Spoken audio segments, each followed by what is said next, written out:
Hello everyone, this is ZhuGeLiang from Assembly Summer for ASUS ROG SC2 tournament. Today here we have PtitDrogo with us. This is day one. And I'm just going to start by asking, in 2015, the last time when this tournament took place, you took second place, losing to Losira. Back then, you dominated the PvZ meta with Blinkstalker, Sentry. And I think the finals was a bit of a throw. You told us about that in the sauna. Do you want to tell a little bit about that? In general, when you ask questions to someone, you look at them.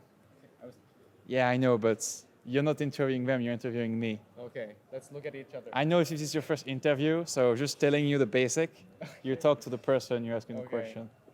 So the question was about the final of the previous ASUS ROG. I thought I played very well at the previous ASUS ROG. I disagree calling the final a throw. I think like back then, I was the better PvZ player, but I was the worst overall player, and I was extremely nervous. And I think the ending was fairly natural. So I'm just a very good memory.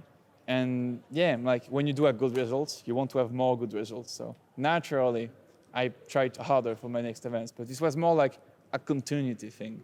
It wasn't like, oh my God, I did a good result, woo! No, there was a lot of works before that. Okay. So yeah, that's how I feel. Okay, let's move on to your next big result. It was 2016, Leipzig, beginning of the year. I think you barely scraped by a lot of your matches, and then Bly eliminated all the good Koreans on the other side of the bracket. Like, do you think that's like the height of your career? Because like right now, it's much more difficult to win tournaments. I mean, do I really want to be the guy where the height of his career is beating Bly? I guess that's it, yeah. But in terms of result, it's more impressive, but I feel like the tournament where I'm the most proud of my play was actually the previous ASUS ROG. So yeah, Leipzig was fairly clutch, lots of 3-2s. Was a new meta game, a new game, and I felt like I played my own style very successfully. So it's also something I'm very proud of. I think Bly back then was very good. Like he's still good now, but back then it was like, you know, it was a new meta game, and he had a lot of very good strategies. So yeah, it's a really good, was a really good year for me. Now, is that gonna be the height of my career? Hopefully not. I really want to win another tournament, and I think everything's possible, and that's what I'm going for.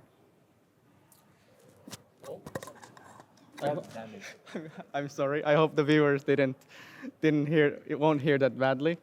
Well, that brings us to the next natural question. What do you think you want to do in your practice regimen to kind of, because the top tier Europeans, like they're already so good. Like, what do you think you can do to catch up or to get better than them? Okay. Yeah. Every day I wake up, I open Discord, and I send a message to Richard Lin, the lead balance designer, ask him what his day was.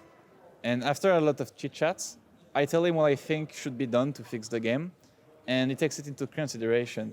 I have successfully buffed the Void Rays and prevented many Protoss nerfs that I cannot talk about because of NDA.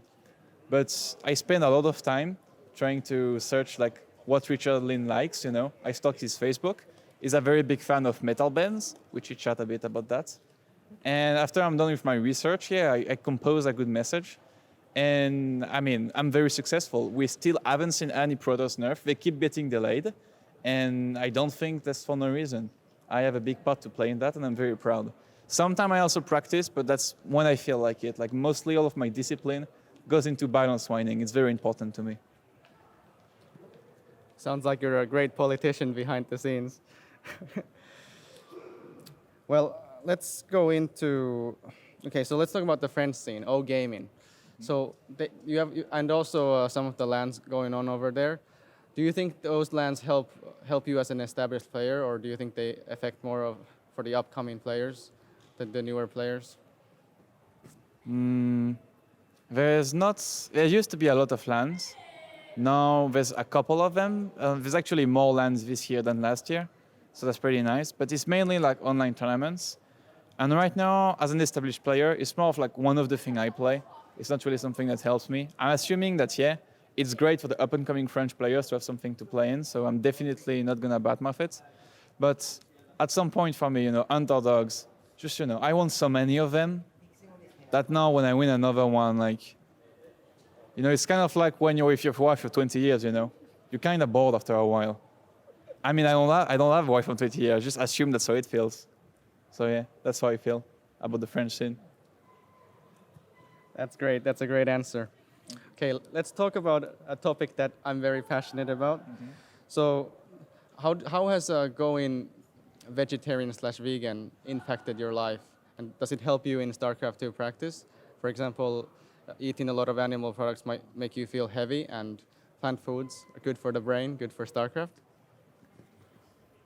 I really think that this had very little impact on my StarCraft 2 career in general. The one annoying thing is that when you go to Korea, it's almost impossible to eat vegan. So I just feel more guilty, when I go there because I have to eat a bunch of eggs. Otherwise, I die. I mean, technically, I guess I could go full vegan, but I would be extremely inconvenient. And I'm not quite yet at the level where I can, I've been non-vegan for 20 years, and I've only started eating less meat for like almost 2 years now. It's a work in progress, but it makes a lot of things that used to be convenient less convenient, but I believe it's right. But we're not talking about StarCraft, we're talking about, life stuff. And this is a StarCraft interview, so I'm gonna cut it right here. But I'm fairly happy with my life decisions. That's great to hear. Okay. Okay. Okay. So last thing, let's make some drama. Okay. Rotterdam made a big comment, not a big comment, but a big deal out of the Drogo Bank in the last Home Story Cup, and then you looked dead into his eyes, Yes. and said you're the last person to say that. So personally, I think a Mass Phoenix player shouldn't judge other people's games. So do you want to address this officially? Well, I think that sometimes people get their name attached to a misplay. For example, when someone makes too many overlords, they are a lasers overlords. When someone sends all of their extra overlord across the map, they're a lasers overlord. When someone just all-ins every game, it's a laser play style. So really, it's kind of sad that so many players get hurt by this kind of, mean, how do you say, adjectives. Yeah. I would like to think that one day people are gonna call, oh wow, he's playing Drogo style, when someone is absolutely destroying his opponent from start to finish, playing flawlessly. But I kind of went in the opposite direction. But with memes, you don't get to decide if they're popular or not. You have to live with them a bit.